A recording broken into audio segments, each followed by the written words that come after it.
اچھی اور دلچسپ خبروں کو سننے کے لیے پلیز ہمارے چینل کو سبسکرائب کریں، شکریہ۔ بسم اللہ الرحمن الرحیم۔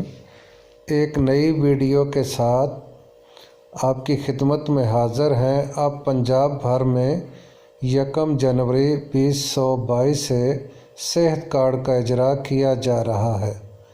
ہیلتھ کارڈ پنجاب کارڈ خاندان کے سربراہ کے نام ہوگا۔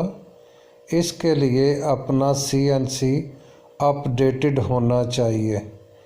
نادرا کے ریکارڈ سے فیملی ٹی پن جنریٹ کی جائے گی۔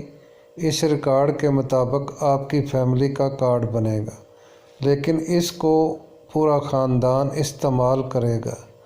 جب آپ کے کارڈ کی پن جنریٹ ہو جائے گی، آپ کو اس کی اطلاع SMS کے ذریعے کر دی جائے گی۔ شکریہ۔